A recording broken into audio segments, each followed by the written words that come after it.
Oui, shalom, shalom, frères et sœurs. Oui, donc moi je vais parler ce matin de la résurrection de Jésus. Donc nous allons prendre Marc 16, 6 je vais lire jusque 7.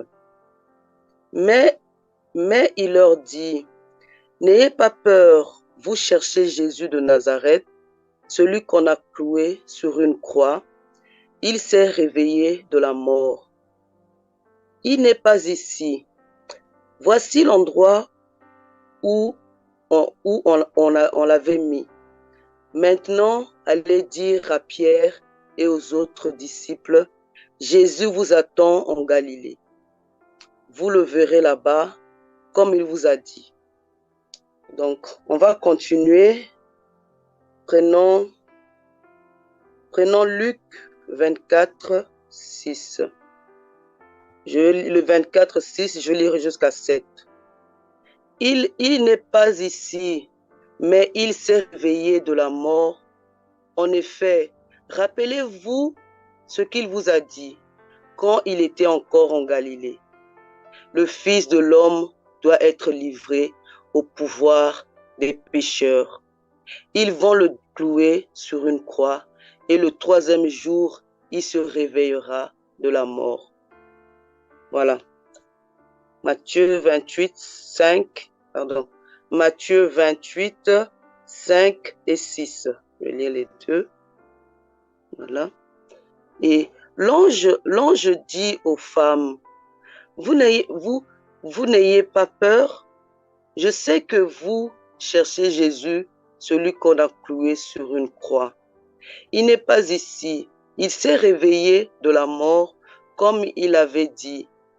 Venez voir l'endroit où il était cloué. Voilà.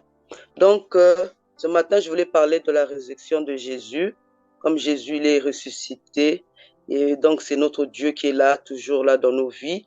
Il est souverain. Donc, il y a Pâques. Donc, c'est pour montrer que vraiment Jésus, il est ressuscité.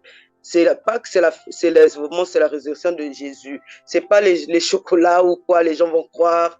C'est Dieu. C'est vraiment Jésus, il est ressuscité. Ça pas que c'est lui, c'est vraiment le jour que notre Seigneur, il est ressuscité. Donc, c'est la fête de notre Dieu. Quand on fête notre Seigneur, hein, quand on sait c'est le jour-là qu'il est ressuscité, on l'a mis dans le tombeau, mais après le troisième jour, il est ressuscité. Voilà, mes frères et sœurs. Je laisse la parole à une autre personne. Merci. Amen, gloire à Dieu. Je vais aussi partager, donc on va reprendre Luc 24, versets 13 à 35. Donc je vais lire que Jésus qui sanctifie sa parole. Et voici voici ce même jour, deux disciples allaient à un village nommé Emmaüs, éloigné de Jérusalem de 60 stades. Et ils s'entretenaient de tout ce qui s'était passé. Pendant qu'ils parlaient et discutaient, Jésus s'approchait et fit route avec eux. Mais leurs yeux étaient empêchés de le reconnaître. Et leur dit, de quoi vous entretenez-vous en marchant, pour que vous soyez tout tristes?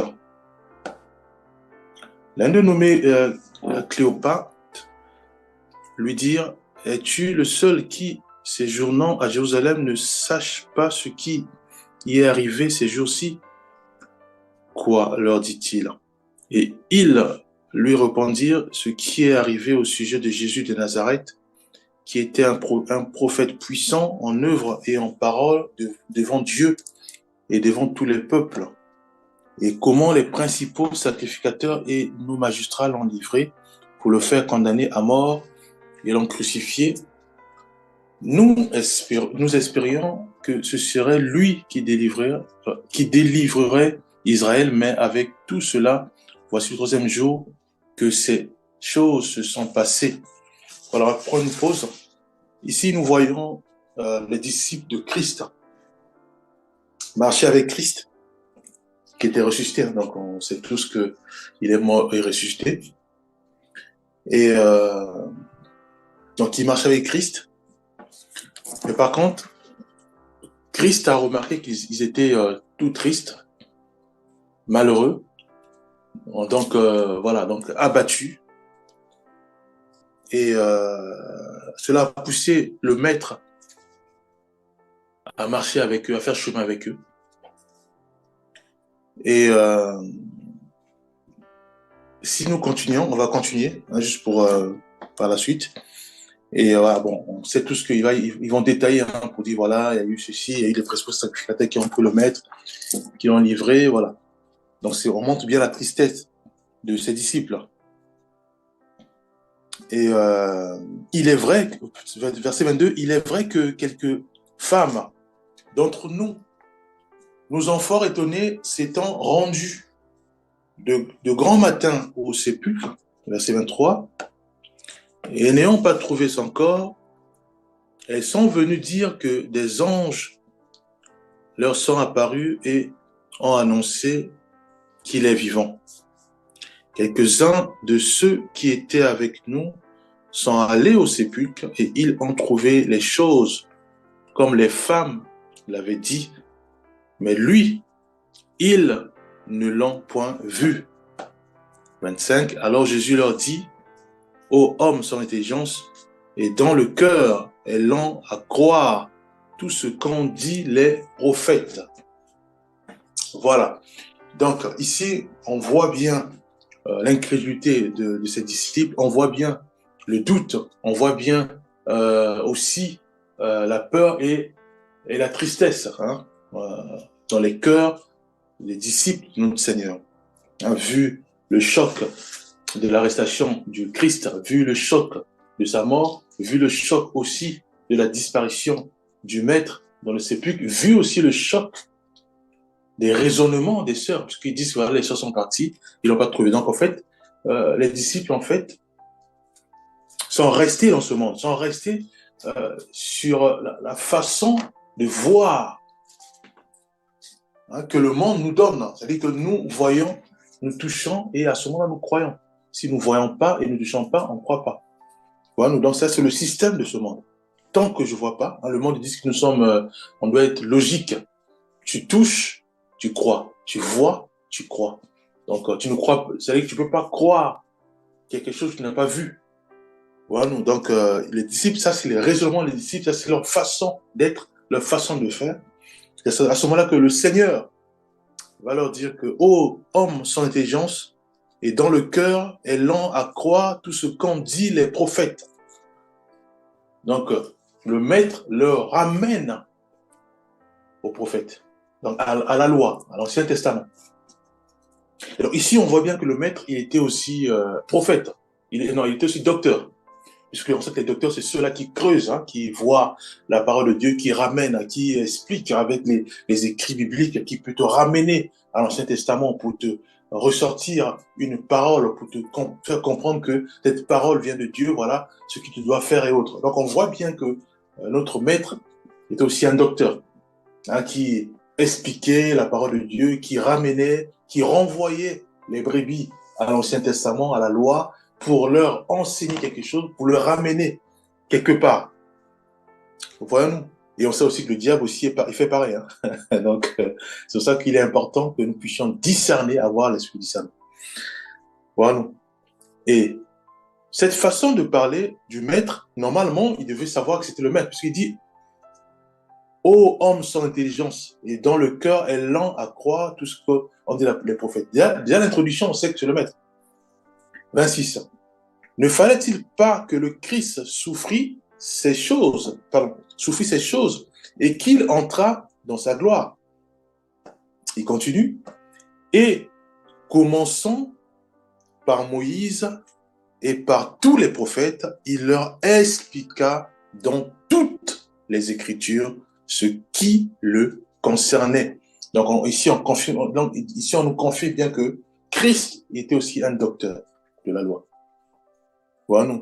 Donc, la Bible dit que il commence, et commençant par Moïse, dans la loi, et par tous les prophètes, il leur expliqua dans toutes les Écritures ce qui le concernait.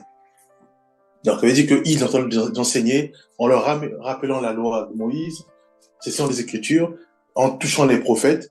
Voilà. Lorsqu'ils furent près du village où il allait, il parut vouloir aller plus loin. Mais ils le pressèrent en disant, reste avec nous, car le soir approche. Le jour est sur son déclin. Et il entra pour rester avec eux. Voilà. Donc ici, on voit bien que les disciples remplis de la parole, parce qu'en fait, on dit toujours que la parole fortifie, la parole corrige, la parole guérit aussi les cœurs. C'est pour ça qu'il est toujours important que quand nous sommes abattus dans la tristesse, quand nous avons dans notre cœur la confusion, nous avons en nous toutes sortes de déroutes, nous devons nous appuyer sur la parole. Donc ici, on voit bien que c'est le maître qui vient les voir. Tous ils étaient tristes, abattus, dans toutes sortes de remords. Christ pose une question, comme on dit, pour les accrocher, et à ce moment-là, il commence à dérouler toutes sortes de culpabilités pour dire, voilà, comment tu sais pas, voilà, voilà. Et après, c'est quand Christ commence à ici appuyer sur la parole, et à ce moment-là, on voit bien qu'ils disent que, mais il le pressèrent en disant, reste avec nous. Après, il y a des raisons, car le soir approche, le jour est sur son déclin, et il entra pour rester avec eux, parce qu'il voulait absolument continuer à l'écouter, lui, le maître. Parce que lui, il s'appuyait sur les Écritures, il leur parlait de la parole de Dieu. Donc nous devons faire ainsi. C'est-à-dire que quand nous sommes dans des difficultés, dans les abattements, nous devons lire la parole du Seigneur. Prier, Seigneur, fortifie-moi afin que je puisse avoir le courage, la force de lire ta parole. Parce que je sais que en prenant juste mes regards, en le plongeant dans la parole de Dieu, à ce moment-là, je sais que tu vas encore me fortifier. Enlever en moi toute cette peur qui remplit mon cœur, qui tétanise ma vie. Voilà. Parce qu'il y a des fois, si on sent que vraiment on a toutes sortes de pensées qui nous inondent, hein, il y a des fois on est même bloqué. Après on se dit, mais qu'est-ce que je fais ici? Donc tellement qu'on est tétanisé ou bien rempli de toutes sortes de pensées, nous devons simplement prendre la parole de Dieu, prendre la Bible. Prendre la Bible, ou la Bible, prenons la Bible, ouvrons sur la Bible et lisons. En lisant, on va continuer à lire. À ce moment-là, le Saint-Esprit va prendre le relais et ça va nous fortifier. Et là, on va constater simplement que il y a une paix qui nous inonde. Il y a cette, voilà, il y a la joie aussi qui commence à inonder nos cœurs. Et ces pensées qui émanent des démons, qui émanent de toutes sortes de difficultés, vont disparaître petit à petit. Voilà. Donc ici, nous voyons les cas pratiques, hein, l'effet de la parole. Donc d'abattu, on passe à des disciples qui étaient abattus au départ, mais aujourd'hui, on passe aux disciples qui veulent absolument rester avec le maître, l'écouter lui. Écouter quoi? La parole, simplement. Voilà. Et après, on sait tous à la fin, c'est là où maintenant, plus ils vont écouter la parole de Dieu, plus aussi leurs yeux vont commencer à s'ouvrir, leur inquiétude va commencer à disparaître jusqu'à voir, on va lire. Hein. Alors, voilà, pendant qu'il était à table avec eux, il prit le pain et, après avoir rendu grâce, il le rompit et le leur donna. Alors les yeux s'ouvrirent et ils reconnurent, mais il disparut devant eux. Voilà nous ce que le maître a accompli comme travail. Le maître s'est s'immiscer au sein de ses brebis pour les former. Donc ça veut dire qu'en gros, pour les ramener à la stature parfaite de Christ. Puisque là, qu'est-ce qui s'est passé? Ce qui s'est passé que il a pris les disciples abattus, les disciples dans toutes sortes de difficultés, toutes sortes de tristesse. Il les a formés et il a enlevé en eux toutes sortes de difficultés, toutes sortes de remords, toutes sortes de l'autre là, pour faire que ces disciples puissent maintenant puissent être guéris simplement. guérit de la cupidité, guérit de la folie, guérit aussi de l'apostasie, hein, de manque de foi. Et le travail accompli, pourquoi? Parce que la parole a été utilisée pour les former, pour les fortifier et pour ouvrir aussi leurs yeux. Et là, à la fin, les disciples sont guéris. Guéris de toutes sortes de maux, guéris de toutes sortes de difficultés, guéris de toutes sortes de maladies. Voilà. Et dès qu'il a vu que le travail a apporté des fruits, puisque c'est ce que nous cherchons, c'est ce que Dieu cherche. Dieu veut que nous puissions porter des fruits. Il faut que ce que nous mettons en place puisse porter des fruits. Ce que nous faisons doit porter des fruits, hein, pour la gloire du Seigneur. Donc là, il a vu les fruits aussi, puisque les yeux se sont ouverts et ils ont pris, avant que les yeux, alors d'abord il y a eu, ils voulaient absolument que le maître soit avec eux. Donc ça veut dire que c'est le zèle, hein, c'est le zèle d'écouter la parole de Dieu. Et aussi, il y a eu les conséquences, c'est quoi? Les yeux s'ouvrirent. Et c'est à ce moment-là où ils vont dire, hein, ils vont dire au verset 32, et ils se dirent l'un à l'autre, notre cœur ne brûlait-il pas au-dedans de nous lorsqu'il nous parlait en chemin et nous expliquait les Écritures? Se levant à l'heure même, ils retournèrent à Jérusalem et ils trouvèrent les 11 et ceux qui étaient avec eux assemblés. Voilà ce que je tenais à partager. Je laisse la parole à notre bien-aimé Thierry. Gloire à Dieu. En tout cas, je suis béni par vos interventions. J'aimerais intervenir en prenant Éphésiens chapitre 2. Et pour ceux qui notent, vous pourrez noter jusqu'au verset, du verset 1er au verset 10. Mais je prendrai directement à partir du verset 5, donc je vais lire 5 à 6 d'abord. Il est écrit, mais nous qui étions morts par nos offenses, nous a rendus à la vie avec Christ. C'est par la grâce que vous êtes sauvés. Il nous a ressuscités ensemble et nous a fait asseoir ensemble dans les lieux célestes en Jésus-Christ. Afin de montrer dans le siècle à venir l'infinie richesse de sa grâce par sa bonté envers nous qui croyons en Jésus-Christ. Alors ici nous voyons, je ne sais pas s'il faut appeler une déclaration très mystérieuse, parce que l'apôtre Paul ici ne parle pas au futur, mais il parle au passé. Il aurait certainement dit, il nous a délivrés de nos péchés, mais par rapport à la résurrection, il devait dire, il nous ressuscitera. La Bible dit, il nous a ressuscités. Donc, nous comprenons par là que la résurrection, loin d'être un événement futur, mais c'est aussi ce que nous connaissons dans le passé et dans le présent pour ceux qui doivent expérimenter la résurrection. Donc, j'aimerais dire que la mort et la résurrection de Jésus-Christ n'est pas simplement un événement, mais cela devait être une réalité dans notre vie. Il est écrit que nous sommes son ouvrage. Ça, c'est un peu plus devant le verset 10.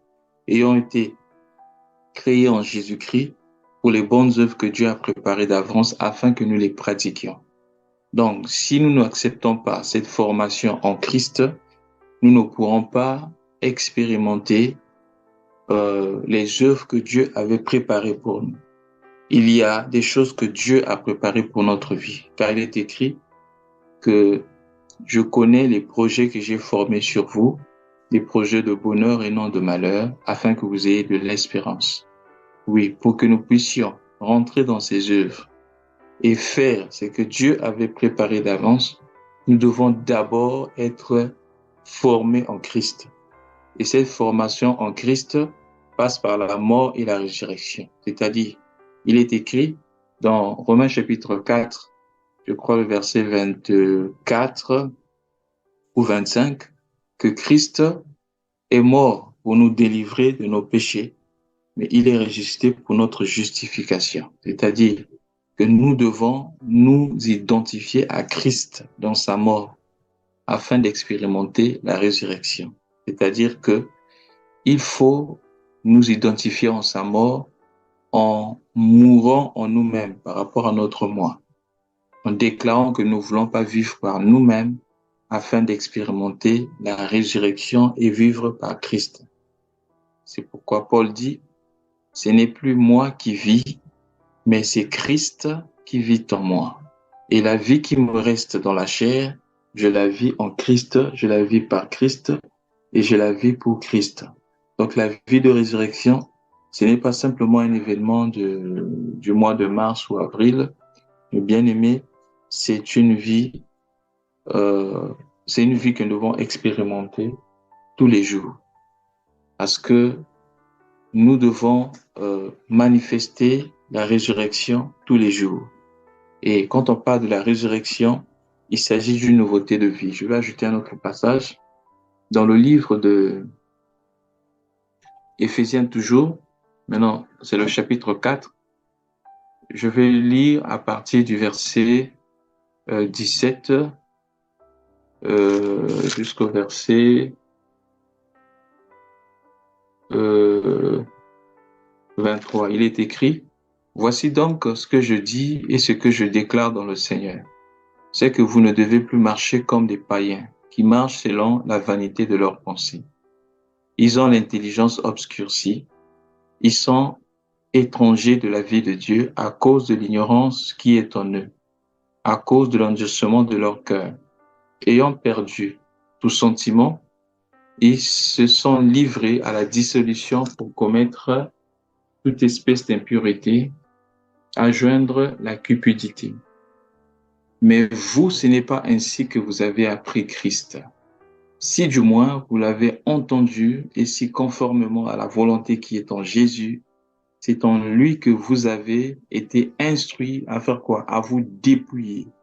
Eu égard à votre vie passée du vieil homme qui se corrompt par la convoitise trompeuse, à être renouvelé dans l'esprit de votre intelligence. J'ajoute le verset 24. Et à revêtir l'homme nouveau créé selon Dieu dans une justice et une sainteté que produit la vérité. Vous voyez? C'est-à-dire que c'était un homme nouveau. Nous étions ce que nous sommes et lorsque nous acceptons de mourir avec Christ, nous expérimentons la résurrection. La Bible dit le corps qui est sémé, il est semé corruptible, mais le corps qui sort, il sort incorruptible. Donc, on ne peut pas expérimenter la résurrection si on n'accepte pas d'abord la mort. On parle de résurrection quand il y a mort. Et la mort, ici, ce n'est pas la mort de notre chair, de notre corps, mais la mort en ce qui concerne notre pensée, en ce qui concerne notre moi, le désir de faire ceci, d'avoir ceci. Nous disons que nous ne voulons plus vivre par nous-mêmes, mais nous déclarons que nous sommes morts par rapport à nous-mêmes et nous voulons vivre pour Dieu. C'est pour cette raison que l'apôtre Paul a écrit aussi dans Romains 12, versets 1 à 2, « Je vous conjure par les compassions de Dieu à offrir vos corps comme un sacrifice vivant. » Ça, c'est la mort. Saint et irrépréhensible devant Dieu. Et il ajoute que ceci sera de votre part un culte raisonnable. Donc, le culte qui a un sens lorsque nous donnons notre vie à Dieu comme un sacrifice. Ensuite, verset 2 dit, « Ne vous conformez pas au siècle présent, mais soyez transformés par le renouvellement de l'intelligence afin que vous discerniez quelle est la volonté de Dieu, ce qui est bon, agréable et parfait. » Donc, si nous ne donnons pas notre vie totalement à Dieu, nous ne pourrons jamais connaître la volonté de Dieu. Le problème à l'Église, c'est ça. Plusieurs veulent connaître la volonté de Dieu, mais ils ne sont pas prêts à donner leur vie au Seigneur. Tu ne peux pas connaître la volonté de Dieu si tu n'as pas donné totalement ta vie au Seigneur, parce que le Seigneur révèle sa volonté à ceux qui ont donné totalement leur vie à lui. Et c'est ainsi que, bien aimés, nous pourrons rentrer dans les plans de Dieu et manifester Christ dans cette génération. C'est vrai que par rapport à la période, il y a des célébrations partout, les gens célèbrent Christ, la résurrection, mais quelquefois c'est le même jour où les gens se souhaitent joyeuses fêtes de Pâques, c'est le jour où les gens se livrent au péché, ils font tout ce qu'ils veulent, ils font leur volonté. Alors que à la base, la Pâques, c'était bien aimé, la célébration que les Juifs faisaient parce que il disait que l'ange de la destruction était passé au-dessus. Et ce jour-là, vous vous rappelez, quand Moïse avait donné l'ordre aux enfants d'Israël, disons, Dieu avait donné l'ordre à Israël par Moïse, on dit que ce jour-là, vous mangerez des pains sans levain. Le levain, c'est l'image du péché. Donc, quand on parle de la Pâque, c'est la vie sans péché. Et c'est le jour où ils ont mangé l'agneau. L'agneau, c'est la parole. Comme a dit le frère Alicia tout à l'heure, nous devons aimer la parole, manger la parole afin que nous ayons la vie. Car Jésus a dit, celui qui mange ma chair et boit mon sang, il aura la vie en lui-même. Amen.